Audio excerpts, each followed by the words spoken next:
तेरे वादे पे जिए हम, ये जाना तो झूठ जाना. तेरे वादे पे जिए हम, ये जाना तो झूठ जाना. खुशी से मर न जाते अगर इतबार होता, की जर आम्हाला खरं इच्छा माहिती असं असं आहे तर मेलो नसतो का. ते महिलांचा विश्वास नाहीच आहे की हे काय असं होईल यांचं म्हणजे. त्यामुळे मग या सगळ्यांनाच आपली प्रतिमा सुधारायची गरज आहे. नमस्कार. 131वी घटना दुरुस्ती विधेयक 16 एप्रिलला संसदेचं विशेष अधिवेशन बोलावून 131वी घटना दुरुस्ती विधेयक हे मांडण्यात आलं. त्यानुसार महिलांना भारतामध्ये लोकसभा आणि विधानसभेमध्ये आरक्षण मिळणार होतं, 33% आरक्षण, आणि त्याचबरोबर मतदारसंघ पुनर्रचना देखील होणार होती. परंतु विरोधकांच्या रेट्यामुळे हे विधेयक पास होऊ शकलं नाही आणि त्यामुळे याचं रूपांतर कायद्यात होऊ शकलं नाही. परंतु हे विधेयक 131वी घटना दुरुस्ती विधेयक आणि डिलिमिटेशन म्हणजेच मतदारसंघ पुनर्रचना किंवा परिसीमन यांचा खरंच थेट संबंध आहे का, आणि जर असेल तर तो कसा संबंध आहे, मतदारसंघ पुनर्रचना नेमकी कशी केली जाते आणि याचा परिणाम भारताच्या लोकशाहीवर कसा होईल, या विषयावर आपण आज चर्चा करणार आहोत. आणि आपल्या बरोबर आहेत भूषण देशमुख सर. सर नमस्कार. नमस्कार. सर, नुकतंच विशेष अधिवेशनामध्ये विरोधकांनी 131व्या घटना दुरुस्तीला बहुमत म्हणजेच 2/3 मेजॉरिटी मिळू दिली नाही, जे की त्यांचं त्यासाठी आभार मानायलाच हवेत. परंतु आता जे सरकारने हे विधेयक आणलेलं आहे आणि त्याला त्यांनी नाव दिलं की महिलांना त्यामुळे 33% आरक्षण मिळेल.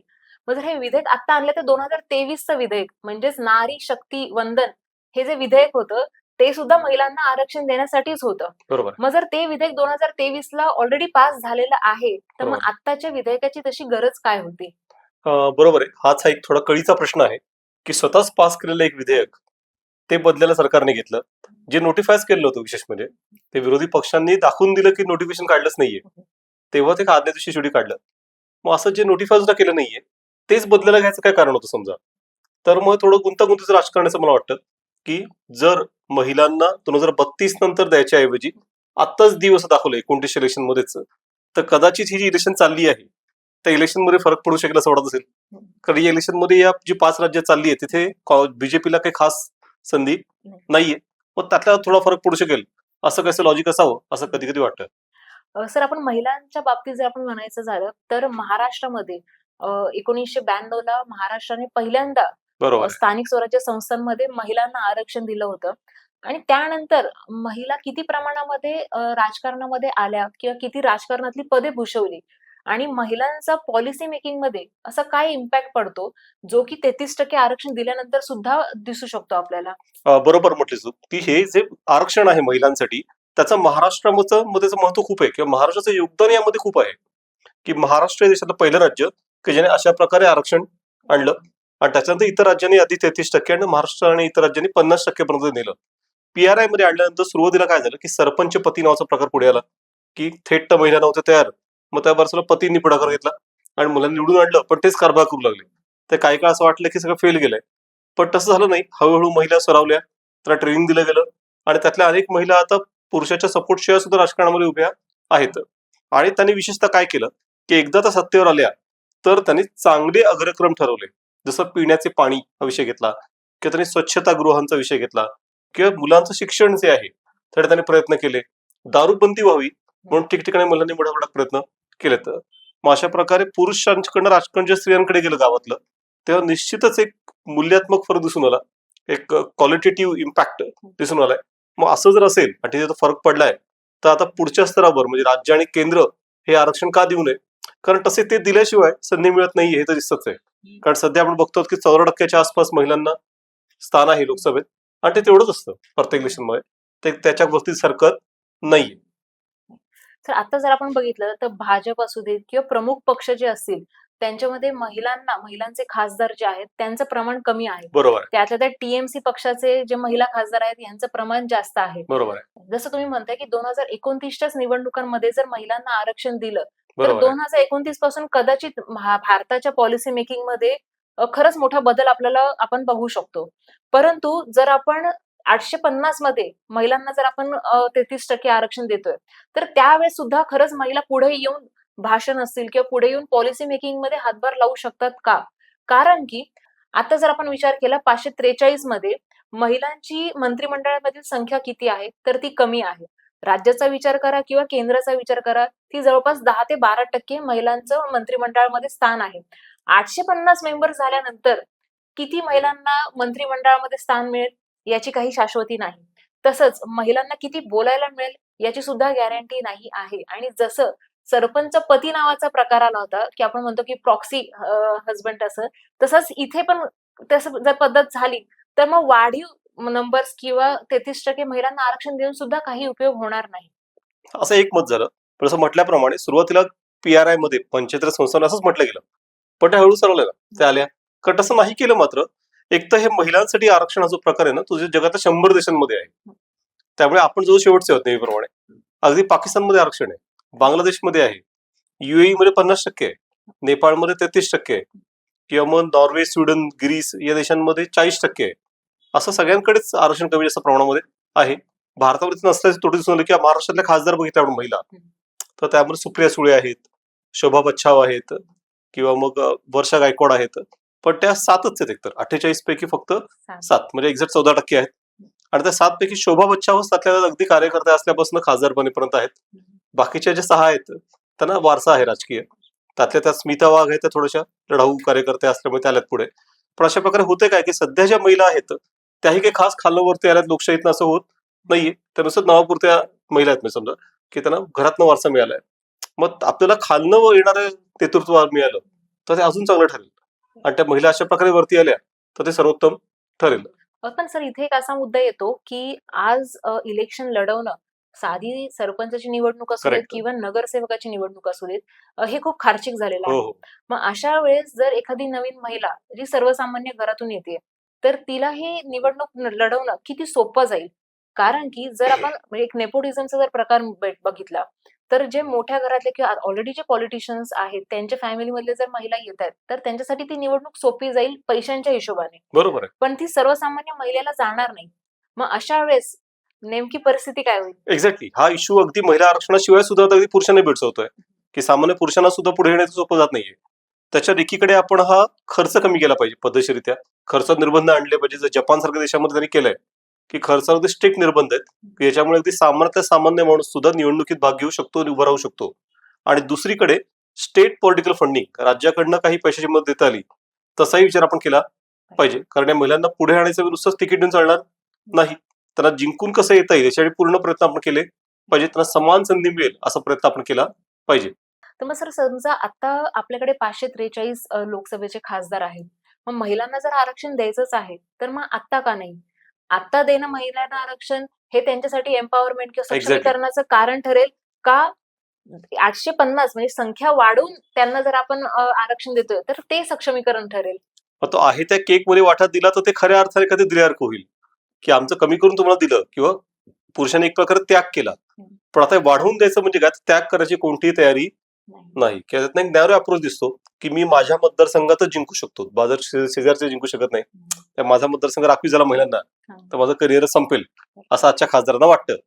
तर ते दुर्दैव आहे, की आपले आजचे खासदार हे नगरसेवकासारखे वृत्तीच आहेत, की ते त्या मतदारसंघापुरतेच आहेत, त्याच्या बाहेर तर कोणी विचारत नाही. तर मग असं जर असेल तर ते आहे त्या याच्यातच देणं हे खरं तर चांगलं आहे. पण आता त्याच्यानंतर 5 वर्षांनी तुम्ही 850 करा, पण आहे त्याच्यात देऊन दाखवून द्या की आम्ही महिलांना महत्व देतो. जसं PRI मध्ये आपण आहे त्याच्यात दिलं ना, मग त्याचा फायदा झाला. म्हणजे मग तसंच इथे करता येईल. तसं केलं तर जास्त महत्व आहे. 850 मध्ये काढण्याची शक्यता आहे, की पुरुषांचं प्रॉब्लेम राहणारच.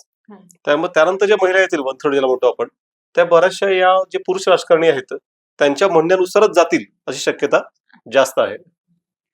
सर आता आपण इथे 850चा वारंवार उल्लेख हो हो करतोय. हो तर 850 म्हणजेच मतदारसंघ पुनर्रचना झाल्यानंतरचा हा आकडा आहे. बरोबर आहे. आता जे विशेष अधिवेशन झालं, त्या अधिवेशनामध्ये अमित शाह जे आपले गृहमंत्री आहेत, तर त्यांनी असं सांगितलं, की आपण नॉर्थ आणि साऊथ अशी डिवाइड न करता आपण सरसकट सगळ्या राज्यांना 50% वाढीव जागा आपण देणार आहोत. म्हणजेच आता जर महाराष्ट्राची खासदारकीची जी संख्या 48 आहे, ती 50% वाढून 72 होईल. तसंच UPची 80 आहे, तर ती 120 होईल. तर सरसकट 50% वाढीव खासदारकीची संख्या आपण करणार आहोत. हा फॉर्म्युला जो अमित शहानी आणला, तो कितपत योग्य आहे? आता हाच एक इंटरेस्टिंग डिलिमिटेशन कडे आलो होतो आपण, की आता काय झालंय, की 1976 ला आपण 25 वर्षासाठी सगळे मतदारसंघ फ्रीज केले होते, की संसदेतले लोकसभेतले मतदारसंघ एकूण MP आणि राज्यातले जे MLA आहेत त्यांची संख्या फिक्स केली, ती हलवायची नाही. मग असं 25 वर्ष 2001 मध्ये अटल बिहारी वाजपेयींनी परत ते पुढच्या 25 वर्षासाठी वाढवून दिलं. तर 2026 पर्यंत लिमिट होती 50 वर्ष म्हणजे टोटल. लॉजिक असं की दक्षिणेतल्या राज्यांनी लोकसंख्या नियंत्रण केलं आहे, तर त्याला फटका बसायला नको आणि त्यामुळे संख्या फिक्स राहिली. त्या मधल्या काळात जरी उत्तरेतली लोकसंख्या वाढली आणि दक्षिणातली कमी वाढली तरी त्यांचे जे प्रतिनिधित्व आहे त्यात फरक पडला नाही. ते प्रमाणशीररित्या तेवढेच राहिले. Proportionately the remain the same. मग आता हे जे आहे गणित, हे आता बदलायची शक्यता निर्माण झालेली आहे. एकदा हे 26 ला संपलं लिमिट किंवा नवीन सेन्ससनुसार हे केलं जाईल आणि म्हणून मग कदाचित सरकारने सेन्ससच केलं नाही 21 साली. त्यांचं म्हणणं की नवीन सेन्सस करू आपण एकदम 26 नंतर आणि त्यानुसार हे सगळं आपण करू. मग त्या 23च्या कायद्यात पास करताना महिला आरक्षण देताना सांगितलं की आपण नवीन सेन्सस करू आणि नवीन सेन्ससनुसार आपण डिलिमिटेशन करू आणि त्यानुसार महिला आरक्षण दिलं जाईल असं सांगितलं. आणि मग त्यामुळे काय झालं याच्यामध्ये की हा जो मुद्दा आहे की डिलिमिटेशनचा मुद्दा तो आता पुढे येतोय की हा थोडा वेगळा मुद्दा आहे.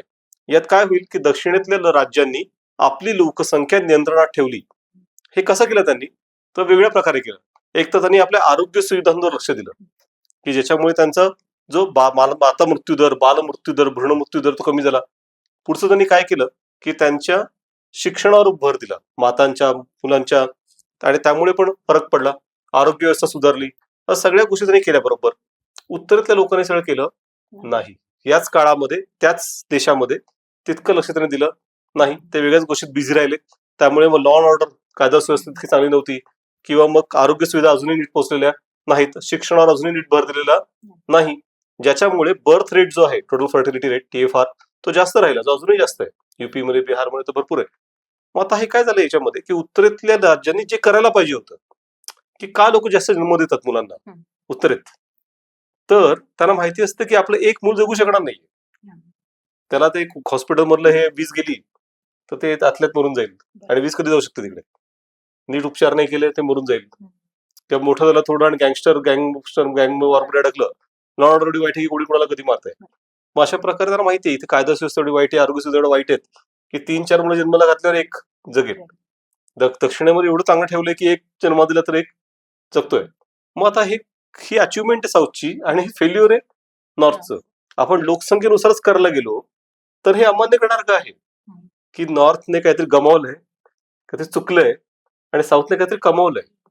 मग यांनी गमावल्याबद्दल, न केल्याबद्दल जे करायला पाहिजे त्याला बक्षीस, आणि साऊथच्या राज्यांनी काहीतरी केलंय, काहीतरी अचिव्हमेंट केली त्याबद्दल त्यांना शिक्षा. मग अशा प्रकारे आपण लोकसंख्येनुसार प्रतिनिधित्व दिलं पाहिजे. किती खरं वाटलं तरी मला असं वाटतं की हा एक मुद्दा खूप निर्णायक मुद्दा आहे. कदाचित 25 वर्षासाठी पुन्हा अजून एकदा वाढवायची संधी पण आपण बघितली पाहिजे, तसाही विचार करता येईल. सर 25 वर्षापर्यंत नॉर्थचे जे राज्य आहेत गॅरंटी नाहीये की ते पुन्हा पॉप्युलेशन कंट्रोल करतील. कारण की आता अशी परिस्थिती आहे, भाजपचे काही नेते असतील किंवा RSS जी त्यांची पेरेंट संस्था आहे, तर त्यांचे जे प्रमुख आहेत ते असं सरसकट म्हणतात की हिंदूंनी जास्त मुलं जन्माला घालायला पाहिजेत. आणि जर ह्यांचे जे काही म्हणणं आहे हे जर आपण फॉलो केलं तर कदाचित नॉर्थची लोकसंख्या कधीच कंट्रोल होणार नाही. बरोबर आहे. मग अजून जर आपण 25 वर्षानंतर ते फ्रीज करतोय, मतदारसंघ पुनर्रचना जर आपण फ्रीज करतोय, तर आपण कुठेतरी ह्या प्रॉब्लेम पासून पळ काढतोय असं नाही का होत?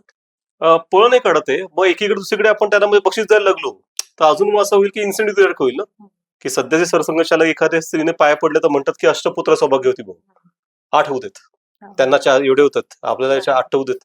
की आधी के सुदर्शन नावाचे सरसंघचालक होते, त्यांच्या पाया पडल्यावर तर ते म्हणायचे की गांधारी भाऊ, 100 होऊ देत. आता ह्या प्रकारचं जर आपण हे चालायला लागलो तर मग ते वाटच ना. आता हाच तर मुद्दा आहे की मग वाढल्याबद्दल बक्षीस. दक्षिणेच्या राज्यांनी विज्ञानवाद स्वीकारला आणि बरोबर लोकसंख्या नियंत्रण केलं, मग त्याबद्दल त्यांना शिक्षा. हे अशा प्रकारे बघायला लागलो. पुन्हा मग लोकसंख्येनुसार केला पाहिजे हा मुद्दा बरोबर आहे. हाच तर वेळीचा मुद्दा आहे की सध्या साधारणतः 25 लाख लोकांमागे एक खासदार आहे, ज्याचं प्रमाण जगभरामध्ये 10 लाखामागे एक असं असलं पाहिजे असं मानलं होतं. त्यामुळे 10 लाखामागे एक असला पाहिजे, आपल्याकडे 25 लाखामागे एक आहे. तर खर्च 10 लाखाचा फॉर्म्युला धरला तर आपल्याकडे 1400 खासदार पाहिजेत. मग 1400 ऐवजी आपल्याकडे फक्त 543 खासदार आहेत. मग असं जर असेल किंवा ब्रिटनमध्ये बघितलं आपण तर प्रत्येक 1 लाख व्यक्तींमागे एक खासदार आहे. मग ब्रिटनच्या याच्यानंतर 1 लाखामागे आपल्याकडे 25 लाख, म्हणजे 2 टोकाला होतो आपण मध्ये.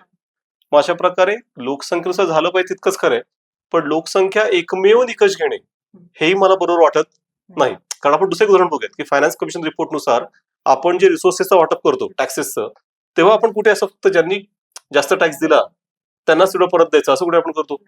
तेव्हा तर आपण समजा महाराष्ट्राने 1 रुपया दिला टॅक्स तर महाराष्ट्राला 30 पैसे परत मिळतात. युपीने जर 1 रुपया कर दिला तर युपीला 3 रुपये परत मिळतात. बिहारने जर 1 रुपया कर दिला तर बिहारला 5 रुपये परत मिळतात.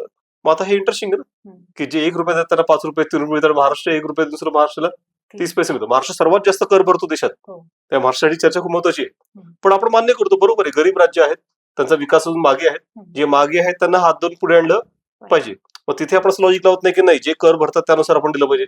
मग त्या इथे पण थोडा विचार केला पाहिजे की नुसतं लोकसंख्या निकष लावायचा आणि लोकसंख्येनेच झालं पाहिजे हा निकष मला नाही वाटत की एकमेव असू शकतो. तो एक निकष असू शकतो म्हणजे. आता साऊथचे जे राज्य आहेत त्यांनी तेच सांगितलेलं आहे की लोकसंख्येबरोबरच तुम्ही जीडीपीचा पण विचार करा किंवा एक्झॅक्टली जे ह्युमन डेव्हलपमेंट इंडेक्स आहेत त्याच्यामध्ये आम्ही एक एक्झॅक्टली सुधारणा केलेली आहे त्या गोष्टींचा तुम्ही विचार करा आणि असं सगळं वेटेज लावून मग बरोबर आहे, तुम्ही तेवढे खासदार नेमा किंवा तेवढी संख्या द्या. बरोबर आहे, पण याच्यामध्ये सर आपण असं बघितलं तर अमेरिकेचं जर आपण उदाहरण घेतलं बरोबर आहे, तर अमेरिकेने जवळपास 1911ला बरोबर आहे, त्यांची जे काही संख्या आहे रिप्रेझेंटेटिव्हची ती संख्या 435 वर ठेवली बरोबर आणि आहे, त्याच्यानंतर ती आजतागायत त्यांनी ती बदललेली नाहीये. बरोबर. पण 1911 पासून आतापर्यंत अमेरिकेची लोकसंख्या जवळपास 3 पट वाढलेली आहे. मग आपल्यासारखीच म्हणजे हो, पण तरी पण त्यांनी ते केलं नाही. त्यांनी तसंच ठेवलेली आहे. मग बरोबर आपण एक त्यांचं उदाहरण पण घेऊ शकतो, की 100 वर्षांपूर्वी त्यांनी ती फ्रीज केली, ती अजूनही त्यांनी उठवलेली नाहीये. सो कदाचित तसं आपण पण जर आता 543 आहे, तर ती आपण फ्रीज करू शकतो.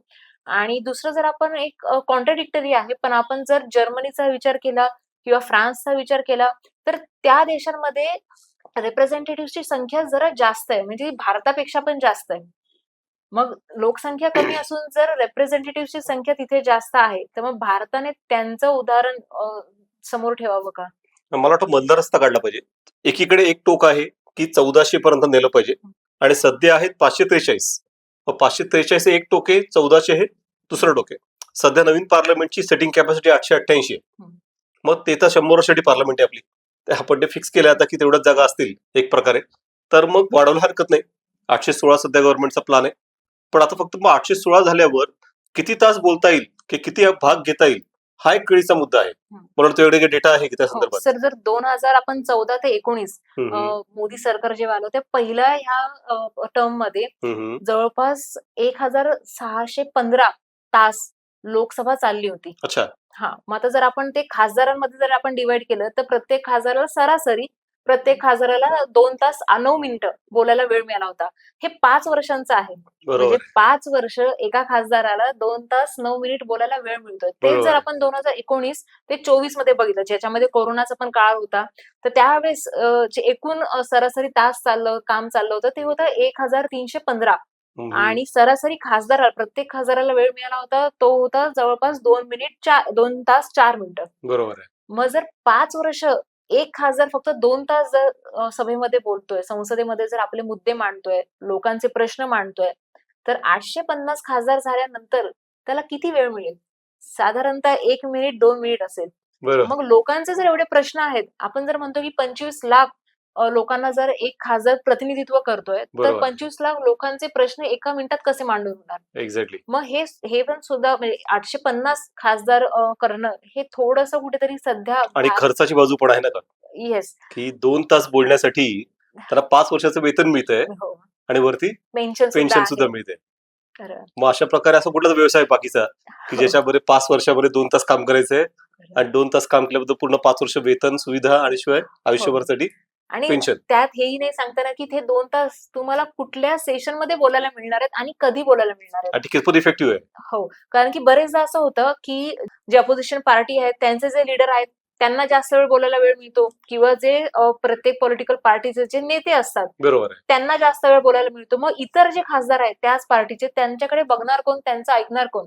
बरोबर मोठे जे नेते असतात आणि बरेचदा मंत्री पण जे असतात ते स्वतःचं भाषण झालं की ते निघून जातात. हो मग ह्यांनी कितीही चांगला मुद्दा मांडला किंवा कितीही चांगले सजेशन्स दिले तरी ऐकणारं असतात आणि ते खरंच किती नोट डाऊन केलं जातं, ते किती इम्प्लिमेंट केलं जातं हे आजच आपण त्याची गॅरंटी घेऊ नाही शकत. 850 मेंबर झाल्यावर हे खरंच इफेक्टिव्हली होईल का? मग एक्झॅक्टली, संसदेचा अर्थ काय राहणार आहे? बरोबर आहे. इव्हन आणि प्रश्न विचारण्यासाठी पैसे घेतले जातात असा आरोप आहे. हो हो तर ते तर अजून वेगळाच मुद्दा आहे पुन्हा. हो. त्यामुळे मग हे 850 एक वेळ आपण समजा ठरवत की ठीक आहे, मग त्याच्या आपण कम्युनिकेशन मीन्स सुधारले असतील तर रिलेटेड थोडंसं फास्ट बरोबर. चर्चा करता येईल. किंवा आता भाषांतराचे आपल्याकडे विविध प्रकारचे डिव्हाइसेस आहेत. तर कोणी अगदी कुठल्या भाषेत बोललं तरी फटाफट सगळ्यांना कळू शकतं. हो. त्यात थोडंसं कॉम्पॅक्ट होईल. पण तरी मग 850 पुढे जाता येणार नाही. नाहीच. इव्हन 850 लाही थोडंसं मंत्री वाढणार आहेत. किंवा 15% एकूण सभागृहाच्या मंत्री असतात. हो. आता 850 झाल्यावर 15% म्हणजे 6 पण वाढणार. 122च्या घरात एक्झॅक्टली. समथिंग मंत्रिमंडळ जाणार आहे. मग ऑलरेडी आपल्याकडे खूप मोठं जम्बो मंत्रिमंडळ. मंत्रिमंडळ आहे. ते अजून वाढेल मध्ये हम्म. असं येईल. त्यामुळे अजून काम विस्कळीत होईल, स्लो होईल. हम्म. रेट टॅपिझम, लाल फिशशाहीचा कारभार तो वाढण्याची शक्यता पण आहेच. शिवाय यामध्ये काय होणार की 850 लोकांना असं डायरेक्ट एकेकाला हे करता येणार नाही मॅनेज. ते पक्षांचं प्रभुत्व वाढेल हो. की पक्ष पूर्ण एखादा कळप हाताळावा. हो. तसं ते हड हड पद्धतीने हाताळतील. आता असं करायचंय, आता असं करायचंय. हम्म. त्यावेळी ऑलरेडी भारतीय संसदेमध्ये खासदारांच्या मताचं महत्व कमीच झालंय. हो. त्यांना फारसा आधी आपण विचारत नाही, कारण ते पक्षाच्या आदेश त्यांना पाहावं लागतात. हम्म. आता ते अजून कमी होण्याची शक्यता आहे. आहे. असं मग हे चायनाशी कुठेतरी साधर्म्य साधणार आहे का? आपण कारण चायनाची की दिशेने चाललोय. येस, चायनामध्ये जी त्यांची नॅशनल असेंब्ली आहे त्याच्यामध्ये जवळपास 3000 प्रतिनिधी बरोबर. जातात आणि दरवर्षी त्यांचं एक संमेलन भरतं. बरं, आणि त्याच्यामध्ये ते जे पार्टीने किंवा त्यांचे जे लीडर आहेत त्यांनी जे ऑलरेडी जे ठरवलेलं आहे एक्झॅक्टली. त्याला फक्त ते त्या असेंब्लीमध्ये होकार देऊन येतात. तिथे त्यांचं काही स्वतःचं मत नसतं किंवा काही नाही. आणि तिथे पक्ष सुद्धा आहेत, चायनामध्ये पक्ष सुद्धा आहेत, ते फक्त नावापुरते आहेत हो हो, की दाखवण्यासाठी की आमच्याकडे लोकशाही आहे. बरोबर आणि एक युनायटेड फ्रंट नावाची त्यांची ती सिस्टम आहे, त्याच्यामध्ये पक्ष आहेत आणि ते दाखवतात. आणि तीच सेम परिस्थिती आज म्हणजे जर 850 आपण मेंबर्स करतो तर ती भारतावर पण येईल का? निश्चित. म्हणजे चायनामध्ये तर कसं आहे की डेमोक्रेटिक फेअर म्हणतात विरोधक त्याला. फेअर म्हणजे काय, तर हे गावागातले प्रतिनिधी असतात जे पहिल्यांदाच मोठ्या शहरामध्ये आले असतात, हा. बीजिंग सारख्या. मग त्यांना आदल्या दिवशीच आणतात, त्यांना कॅश हे देतात, काय ते कुपन्स वगैरे. मग ते मस्त सगळे हॉटेलवर फिरतात, बघतात आणि मग थकून ते येतात हॉलमध्ये. एसी चालू असतो, ते ऑलरेडी मग ते पेंगल लागतात. स्टेजवर बसल्याने सगळे निर्णय घेतलेलेच असतात. ते फक्त अनाऊन्स करतात, हे मध्ये आतमध्ये मध्ये झोपतात आणि अशी यांचं ते अधिवेशन संपतं. मग तसंच आपल्याला करायचं आहे का, आपण एक प्रश्न आहेच की संसद जिवंत असली पाहिजे. तिथे लोकांच्या समस्यांवर चर्चा झाल्या पाहिजे, साधक बाधक, आणि त्यातनं चांगल्या प्रकारे निर्णय झाले पाहिजेत. ही आपली अपेक्षा पूर्ण झाली पाहिजेच. तर इथे 850 जर आपण मेंबर्स करतोय, आज ते बिल पास नाही झालं, पण इन फ्युचर जर समजा आपण 850 मेंबर करतोय तर नॉर्थ साऊथ हो. जसं डिवाइड मोठं होईल तसंच आपण म्हणू शकतो की एक अमेरिकेमध्ये पण तसं झालं होतं हो, की नॉर्थ म्हणजे अमेरिका देशातले जे काही नॉर्थकडचे त्यांचे जे स्टेट्स होते आणि साऊथचे जे स्टेट्स होते स्लेव्स वगैरे एक्झॅक्टली. त्यांच्यात सुद्धा तशी भांडण झाली होती. सुरुवातीपासून जे वाद होते. सो त्यांनी तो पर्याय कसा काढला होता? मग त्यावेळेस काँग्रेसमध्ये अगदी कसं बसतं, त्यांच्या 50% हे केलं होतं की 50% साऊथचे स्टेट्स, 50% नॉर्थचे, आणि कसं बसं चाललं होतं. पण पुढे काय झालं की साऊथच्या राज्यांनी गुलामगिरी प्रथा कायम ठेवली, उत्तरेतल्या राज्यांनी गुलामगिरी बंद करून टाकली. पण मग त्यामुळे मग आता काय झालं की जसं ते पूर्वेकडे पश्चिमेकडे जायला लागले तसं नवीन राज्य फॉर्म व्हायला लागली. पण नवीन राज्य समजा फ्री स्टेट असतील तर मग स्लेव्ह स्टेट प्रॉब्लेम मायनॉरिटी होणार. नवीन राज्य स्लेव्ह स्टेट असतील तर मग हे अडचण येणार. असं दोघांचे वाद होत लागले. मग तर एक इमॅजिन लाईन काढली अमेरिकेच्या बंद, वरची राज्य फॉर्म झाली तर फ्री, खालची राज्य तर स्लेव्ह. मग काही राज्यांना तर डिव्हाइड करून टाकलं की Carolina, north Carolina, south camera. त्याची इच्छा असं नसो, 2 भाग करून एक नॉर्थ साऊथ आणि काँग्रेसमध्ये बॅलन्स ठेवायचा. असं खूप इंटरेस्टिंग खेळ त्यांनी काही काळ खेळला. पण पुढे एक पॉईंट आलं की एक राज्य बोलले की आम्ही असं डिवाइड व्हायला तयार नाही होत. आम्हाला तुम्ही कशाला आमच्या लादताय, आम्हाला एकत्र राहायचंय आणि आम्हाला समजा फ्री स्टेट व्हायचंय. पण मग साऊथचे बोलले की मग तसं नाही, तुझी पारी आता स्लेव्ह स्टेटची आहे तर तो बॅलन्स राहील. मग हा मुद्दा एवढा पेटला की मग अब्राहम लिंकन तेव्हा कॅन्डिडेट होते, त्यांनी थेट भूमिका घेतली की बाबा मी जिंकून आलो, अध्यक्ष बनलो तर मी गुलामगिरी प्रथाच बंद करून टाकेन. साऊथची राज्य बोलली की अब्राहम लिंकन जिंकून आला तर आम्ही अमेरिकेत राहणारच नाही, आणि तो जिंकून आला. साऊथच्या राज्यांनी स्वातंत्र्य घोषित करून टाकलं. पण अब्राहम लिंकन लावून धरलं की अमेरिका एक आहे आणि असं निघायचा अधिकार नाहीच आहे. ते 1861 ते 1865 असे 4 वर्ष गृहयुद्ध झालं. 6 लाख लोक मेलेत. त्या पूर्ण अमेरिकेच्या इतिहासामध्ये किंवा पहिलं महायुद्ध, दुसरं महायुद्ध एवढी हानी कधीच झालेली नाही. असं एवढं मोठं युद्ध होऊन शेवटी पुन्हा अमेरिका एकत्र आली. त्यामुळे तशा प्रकारची काही सिच्युएशन भारतामध्ये सुद्धा होऊ शकते जर आपण सगळं नीट हाताळलं नाही तर. नॉर्थ साऊथ डिवाइड, तसं स्टालिन यांनी आताच मुद्दा मांडलाय की आम्हाला स्वायत्तता द्या, गिव्ह अस ऑटोनॉमी. अशा प्रकारची, कारण मागे पण द्रविड नाडू नावाची मागणी होतीच की आम्हाला वेगळं राष्ट्र हवं आहे. मग अशा मागण्या की असं हे येणं हे एक प्रकारे आपल्या पॉलिटिक्सचं फेल्युअर आहे की डेमोक्रेसीचं मर्म काय, किंवा सगळ्यांना बरोबर घेऊन घेतलं, सबका साथ सबका विकास, सबका विश्वास, तो विश्वास कायम राहायला पाहिजे. सर आपण हे आत्ताच असं नाही म्हणू शकत. म्हणजे जर आपण प्राचीन भारतात पण बघितलं किंवा मध्ययुगीन भारतात आपण आपण जर पाहिलं, तर विंध्याचे जे खाली आहेत, हो, हो. ते सगळे दक्षिण भारतात एक्झॅक्टली. येतात आणि ते वर आहेत ते सगळे उत्तर भारतातले. म्हणजे हो, इथे हो. महाराष्ट्राचा सुद्धा आपण मुद्दा घेऊ शकतो, की महाराष्ट्राला आज महाराष्ट्राचे नेते बरेच भरकटलेले दिसतात, की त्यांना माहीत नाही आपण साऊथकडे जातो का नॉर्थकडे आपण हो, हो, असायला हो, हवं. हो, हो, हो. पण पूर्वी तसं नव्हतं. बरोबर आहे. पूर्वी महाराष्ट्र सुद्धा साऊथचाच एक भाग होता. बरोबर आहे. आणि बऱ्यापैकी ते स्वतःला एक वेगळं त्यांचं देशच होतं किंवा त्यांचं स्वतःला ते वेगळं देश म्हणूनच समजत होते. आणि इव्हन शिवाजी महाराजांचं पण आपण उदाहरण घेतलं तर ते एक्झॅक्टली. दक्षिण दिग्विजय त्यांनी केलेला होता. सो ते स्वतःला पण साऊथचेच मानत होते. पण आता तशी परिस्थिती राहिलेली नाहीये. म्हणजे महाराष्ट्रामध्ये महाराष्ट्रातले लोकं किंवा नेते त्यांना एक प्रकारे माहीत नाहीये, की आपण कुठल्या संस्कृतीमध्ये बिलॉन्ग करतो. एक्झॅक्टली. गायपट्टाची जी संस्कृती आहे, ती आपली संस्कृती आहे का दक्षिणेतली जी आहे, ती खरी आपली संस्कृती आहे. मग हा जो गोंधळ आहे, तो गोंधळ तरी महाराष्ट्रापुरता तरी हा निस्तरायला हवा एकदम का? खरा आहे आणि इंटरेस्टिंग गोंधळ आहे म्हणजे, की मराठी एकमेव भाषा आहे दक्षिणेतली, जिला स्वतःची लिपी नाहीये. हां. आपण उत्तरेची लिपी घेतली देवनागरी. मग अशा उत्तरेचा प्रभाव भरपूर आहे. मग तो आता वाढत चालला आहे. गावोगावी हनुमान चालिसाचं हे केलं जातं. आता भीमरूपी महारुद्राक केलं समर्थ रामदासांचं समजू शकतो आपण. पण हनुमान चालिसा मग एक सांस्कृतिक वर्चस्ववाद उत्तरेचा आपल्याला वाढत चालला आहे असं म्हणता येईल. त्यामुळे मग आता या सगळ्यामध्ये महाराष्ट्र कोणाची बाजू घेतो त्यावर ठरणार की ह्या सगळ्या वादाचं काय होणार उत्तर दक्षिण.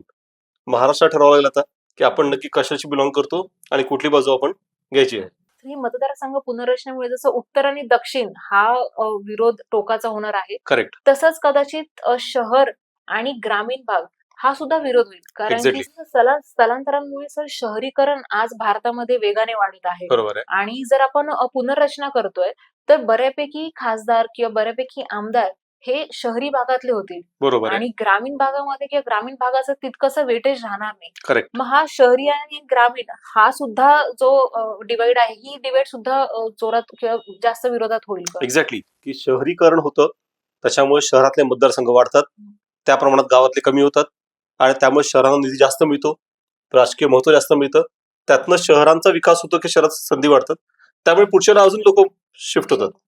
मग शहरांचा विकास आणि गावे भकास असे होते आणि मग पुढच्याला पुन्हा डिलिमिटेशन केल्यानंतर पुन्हा शहरांना असं ते चक्र निर्माण होतं आणि त्यातनं मग दोन टोकं निर्माण होतात. म्हणजे की शहरांचा तथाकथित विकास एकाच भागामध्ये खूप जास्त खर्च आणि एकीकडे अगदी मिळून काहीच केलेलं नसतं.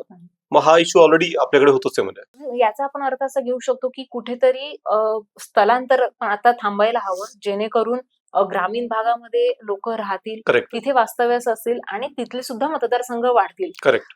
पण याच्यामध्ये सर एक मोठा जो एक भाग आहे या मतदारसंघ पुनर्रचनेमध्ये, तो आहे गॅरीमँडरिंगचा. बरोबर आहे. गॅरीमँडरिंगचा अर्थ असा होतो की सरकार स्वतःला पाहिजे त्याप्रमाणे मतदारसंघाची पुनर्रचना करू शकते. एक्झॅक्टली. एखादा जर समाज एखाद्या ठिकाणी जास्त जर आहे लोकसंख्येमध्ये, तर तोच डिवाइड करायचा किंवा म्हणजे ज्याला आपण क्रॅकिंग म्हणतो किंवा पॅकिंग म्हणतो, की जिथे त्यांच्या विश्वासातली किंवा त्यांच्या विचारांची लोकं आहेत, एखाद्या पक्षाच्या विचाराची लोकं आहेत, ती एका मतदारसंघामध्ये कशी येतील, त्या हिशोबाने मतदारसंघाची आखणी करायची. सो बरोबर. हे जे टूल किट आहे, पॅकिंग असेल, रिझर्व्हिंग असेल, क्रॅकिंग असेल, हे टूल किट गॅरीमँडरिंगमध्ये वापरलं जातं.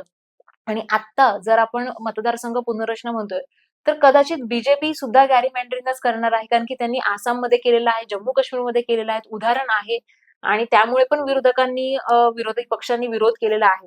सो हे गॅरीमँडरिंग किती धोकादायक असू शकतं? खूपच. याच्यामध्ये आपण काय करतो की भौगोलिक सलगतेचा विचार न करता आपल्याला हव्या तशा एक तर भारतात मोठा आरोप झालाय की भारतात लोकशाही यशस्वी का झाली, कारण जाती पद्धतीने जातींनी लोकशाही ऍडजस्ट करून घेतलं आणि मग एकेका जातीला थेट इलेक्शन जिंकता येत नाही, पण इतर जातींशी अलायन्स करून बरोबर इलेक्शन जिंकतात आणि त्यामुळे तर लोकशाही एकदम छान वाटते आता.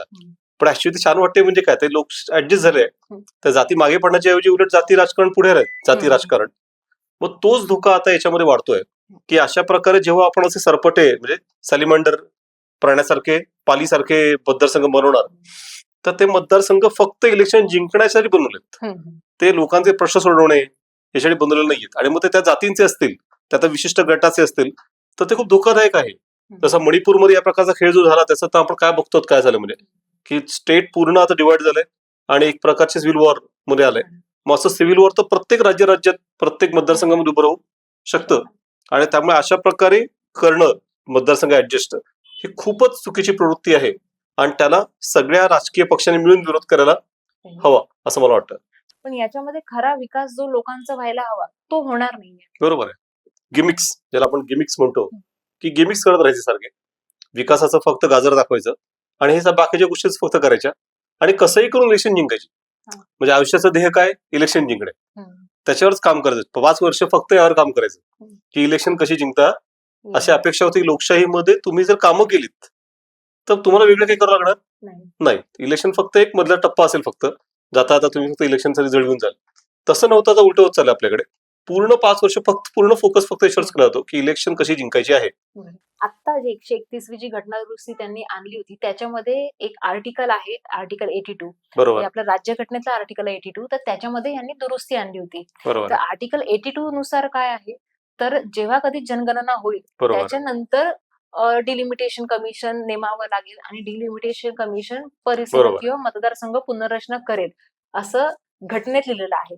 पण हे 131व्या घटना दुरुस्तीमध्ये यांनी काय सांगितलंय की मतदारसंघ पुनर्रचना ही ठरवण्याचा अधिकार हा संसदेकडे जाईल हो बरोबर आणि कुठली जनगणना वापरायची त्यासाठी हे सुद्धा संसद ठरवणार. बरोबर आहे. म्हणजे ज्याचं सरकार असेल ते सरकार 2011 किंवा 2001 किंवा आता जी येणारी सेन्सस किंवा जनगणना असेल त्यानुसार मतदारसंघ पुनर्रचना करणार हे आता सरकार ठरवणार किंवा संसद ठरवणार. एक्झॅक्टली. पण घटनेत तसं नाहीये. हो मग कुठेतरी जे नरेंद्र मोदी किंवा बीजेपीचं जे आहे by hook or by crook की सत्ता ही आपल्याकडेच असायला हवी त्यासाठीच हे दुरुस्ती चालू आहेत. आणि मागे जे त्यांना 400 पारचा जो त्यांनी नारा दिला होता जो की पूर्ण झाला नाहीये आणि येणाऱ्या काळामध्ये त्यांचे जे काही स्वप्न आहे जसे की एक देश एक निवडणूक तेही अजून पूर्ण झालेलं नाहीये. तर त्यासाठीच कुठेतरी हा प्रयत्न होता का? निश्चित तज्ञांचं हे म्हणणं आहे की PRI मध्ये असंच होतंय आपलं पंचायत राज संस्थांमध्ये की प्रत्येक मतदारसंघ सरकार आपल्याला सोयीनुसार करून घेते आणि जिंकणार कसं जिंकू याची पूर्ण काळजी घेत आहे. तीच पद्धती आता केंद्र आणि राज्यातल्या निवडणुकांमध्ये लावायची आमदार खासदारकीच्या असा एक आरोप त्याच्यावर निश्चित होतोय आणि धोकादायक आरोप आहे. म्हणजे की सगळं काम इलेक्शन कमिशनने केलं पाहिजे, तज्ञांच्या गटाने केलं पाहिजे आणि त्यात विविध निकष लावून केलं पाहिजे. ती पूर्ण प्रक्रिया पारदर्शक असली पाहिजे, त्यात लोकांचाही सहभाग असला पाहिजे. हे सगळं न करता परस्पर अशा प्रकारे केलं तर ते अत्यंत म्हणजे चुकीची पद्धत ठरेल आणि त्यातनं भारतीय लोकशाहीचं दीर्घकालीन मोठं नुकसान होईल असं दिसून येत आहे. तर मग यामध्ये आता यांनी का असं केलं समजा की बाबा एकतर म्हणजे आता सध्याच्या पद्धतीनुसार ते बिल नापास झालंय त्याचा अर्थ आता महिलांना आरक्षण 2032 नंतरच मिळणार आहे. जे मुळातच 23ला त्यांनी तेच अपेक्षित केलं होतं की 32 नंतर देऊ, पण आता त्यांच्या आश्रम मंडळ 29ला देऊ. मग द्यायचं तर मग समजा हे डिलिमिटेशन काळजी गरज नव्हती. 543 मध्ये दिलं असतं किंबहुना बीजेपीच्या महिलांनी मागणी करायला पाहिजे युनियन की आताच देऊन टाका आम्हाला, 543 मध्येच द्या, बाकीचं गडबड करू नका, यातच देऊन टाका, बेस्ट आहे, 2029 देऊन टाका. किंबहुना त्याच्याही पुढे जाऊन बीजेपीच काय सगळ्या पक्षांनी असं म्हटलं पाहिजे की ते पास होऊ न हो किंवा काहीच होऊ न हो, सेन्सस होऊ न हो वगैरे, आत्ताच आम्ही आमच्या पक्षाच्या तिकिटांपैकी 1/3 तिकीट महिलांना देऊ, या 1/3 मला जिंकून त्याची काळजी घेऊ, म्हणजे 50% जिंकून येतील 1/3. तसं दुर्दैवाने कुठलाच पक्ष म्हणत नाहीये. त्यामुळे मग पक्षांचं काय झालंय की हे सगळे महिलांच्या बाबतीत खूप मोठ्या मोठ्या गप्पा मारतायत, पण त्यांची जी कृती आहे आचरण आहे त्यात फरक आहे. Different letter and spirit. So letter मध्ये हे कार्य पास करतायत, म्हणतात आम्ही देतोय करतोय, पण देत मात्र नाहीयेत की त्याच्यासाठी जे स्पिरिट लागतं ते दाखवत मात्र नाहीयेत. त्या कोणत्याच पक्षामध्ये तेवढं स्पिरिट दिसत नाहीये. त्या गालिब ने असं म्हटलंय की तेरे वादे पे जिये हम ये जाना तो झूठ जाना, तेरे वादे पे जिये हम ये जाना तो झूठ जाना, खुशी से मर न जाते अगर इतबार होता. की जर आम्हाला खरं इच्छा माहिती असं असं आहे तर मेलो नसतो का. ते महिलांचा विश्वास नाहीच आहे की हे काय असं होईल यांचं म्हणजे. त्यामुळे मग या सगळ्यांनाच आपली प्रतिमा सुधारायची गरज आहे. RSS ला किंवा गोलवरकरांची जी इच्छा होती ती कुठेतरी पूर्ण होतीये का? म्हणजे तशा दिशेने जातील असं म्हणजे हिंदू राष्ट्र करणं समजा हे उद्देश समोर ठेवून काम करायचं तर असं काय काय वेगळ्या गोष्टी करत येतील असे तर समजा बघितलं आपण तर 3 जे मेन अजेंडा होते की राम मंदिर बांधायचंय, आर्टिकल 370 रद्द करायचंय आणि युनिफॉर्म सिव्हिल कोड करायचे. त्यातले 2 तर ऑलरेडी झाले, राम मंदिर आणि 370 रद्द झालंय. UCCच्या दिशेने पण कामं चालले, ते कधी करता येईल त्याचा आता एवढा इश्यू नाही उरलाय. पुढे काय एवढा प्रश्नच आहे की आता झाला 3 महिने अजेंडे होते ते झाले पूर्ण. मग आता पुढे काय, तर पुढे सगळे वेगळे अजेंडे, 1 नेशन 1 इलेक्शन आणि मग त्यात हिंदू राष्ट्र, हे अजेंडे घेतल्याशिवाय पर्याय काय. पक्ष म्हटले काय टार्गेट समोर ठेवलं पाहिजे आणि त्या दिशेने चाललं पाहिजे. पार्टी विथ डिफरन्स असं म्हटलंय, मग त्या कारणाने असेल की त्या दृष्टीने वाटचाल चालली. यात मला मुद्दा असा एक वाटतो की सुरुवातीला ते महिलांच्या अप्रिहेन्सिव्ह असले तरी सगळ्याच राजकीय पक्षांनी दुसरा विचार केला असं वाटतं मला कधी कधी की जर महिलांना आपण देतोय आरक्षण, तर महिलांना काही प्रमाणामध्ये सोशल बॅकवर्डनेसचा मोठा वाटा आहे. हं. परंपरेने महिलांना शूद्र म्हटलंय, हं. त्यामुळे स्त्री शूद्र एकत्रच मानलं गेलंय. त्यामुळे मग त्यांना नियंत्रणात ठेवणं रिलेटिव्हली सोपं जाईल. अगदी आपण सामान्यतः कुठलेही बुवा वगैरे बघतो अंधश्रद्धा, त्यामध्ये महिला जास्त व्हिक्टीम असतात. त्या लवकर त्यांना फसवता येतं. बरं. मग असं जर असेल तर मग ते पण एक त्यांनी गणित मांड केलं असावं. हं. त्याचे सुरुवातीला विरोधी होते, तर असं वाटते की ही एक चांगली आयडिया आहे. हं. त्यातनं एकीकडे मतही स्वीकार करता येतील आणि दुसरीकडे आपला कंट्रोल जो आहे तो बरं. वाढेल. मग त्यामुळे तसा खेळ असेल तर महिलांनी खरं तर सावध होऊन काळजी घेतली पाहिजे हं. की त्या कोणाच्या हातात बाहुल्या बनता कामा नाही. तर इथे एक अजून एक मुद्दा येतो. जसं महिलांना आरक्षण, ओपन महिलांना आरक्षण मिळणार आहेतच. त्याच्यात एस-सी, एस-टी महिलांना एक्झॅक्टली. त्याच्यामध्ये पण आरक्षण मिळणार आहे. पण मग ओबीसी महिलांचं काय? इथे जातनिहाय जनगणनेसाठी इतके दिवस मागणी होती, जी सरकारने मान्य सुद्धा केली. एक्झॅक्टली. येणाऱ्या जनगणनेमध्ये जातनिहाय जनगणना सुद्धा होणार आहे. बरोबर. पण जर आपण 2011च्या नुसार 33% महिलांना आरक्षण देतोय, तर तिथे ओबीसी महिलांना आरक्षण मिळणार नाहीये. एक्झॅक्टली. 11 मध्ये ओबीसी महिलाच नाहीये. कारण शेवटचं कास्ट वाईज 1931 ला झालं होतं. मग त्यामुळे मग हा एक इंटरेस्टिंग मुद्दा आहे की किती ओबीसी हा एक प्रकारचा पॅन्डोरास बॉक्स आहे. म्हणजे किती हे कोणाला माहिती नाहीये. काही तज्ञांचं तर म्हणणं आहे की 85% समाज मागासलेला आहे. म्हणजे तसं काहीतरी आकडा आला तर ओबीसीचं आरक्षण एकदम वाढतं. ते 50%ची भिंत तोडून पुढे जात आहे. मग तो एक मोठाच धोका पण आहे. मग त्याच्या आधीचा सेन्सस वापरला जातो जर 11, तर मग आपोआपच महिलांमधला मोठा वाटा हा ओपनच्या महिलांना जातोय. तो इतरांना मिळत नाहीये. त्यामुळे गव्हर्नमेंटचं लॉजिक असं की फास्ट करून 2011च करून टाकायचं. जे स्वतः त्याने म्हटलं होतं की नाही पुढचं सेन्सस करून आपण ते करू. मग अशा प्रकारे ते पण एक लॉजिक असू शकतं, यात काही शंका नाही. जर आता आपण बघितलं सर की महिला आरक्षण किंवा डिलिमिटेशन आणि जनगणना, तसं बघायला गेलं तर हे वेगवेगळे विषय आहेत, पण ते कुठल्या ना कुठल्या अर्थाने एकमेकास गुंतलेले सुद्धा आहेत. बरोबर. मग जर आपल्याला मतदारसंघ पुनर्रचना करायची असेल तर आपल्याला जनगणना करावी लागेल आणि महिलांना आरक्षण द्यायचं असेल तर जनगणना आणि मतदारसंघ पुनर्रचना दोन्ही केल्यानंतर आपल्याला ते महिलांना आरक्षण देता येईल. बरोबर. जे अधिवेशन आता घाईघाईमध्ये सरकारकडनं बोलवण्यात आलं किंवा 131वी घटना दुरुस्ती विधेयक हे मांडण्यात आलं, तर एवढी घाई न करता जर सरकारने थोडंसं पॉलिटिकल पार्टीज जे आहेत त्यांना विश्वासात घेतलं असतं किंवा प्रेशर ग्रुप्स आहेत त्यांना विश्वासात घेतलं असतं, अभ्यासक आहेत, स्कॉलर्स आहेत, यांच्याबरोबर थोडंफार चर्चा किंवा संवाद जर साधला असता तर कदाचित ही वेळ आली नसती आणि येणाऱ्या काळामध्ये पण सरकारने जर कुठलंही असं विधेयक जर आणणार असतील तर आधी चर्चा करणं गरजेचं आहे. मिडल वे म्हणजेच उत्तरेकडील राज्य आणि दक्षिणेकडील राज्य यांना पसंत पडणारा जो काही मार्ग असेल तो निवडणं आता ही काळाची खरी गरज राहणार आहे. तुम्हाला हा व्हिडिओ कसा वाटला आम्हाला कमेंट्समध्ये नक्कीच सांगा आणि तुम्हाला अजून कुठल्या विषयावर चर्चा ऐकायला आवडेल तेही आम्हाला कमेंटमध्ये नक्की सांगा. धन्यवाद.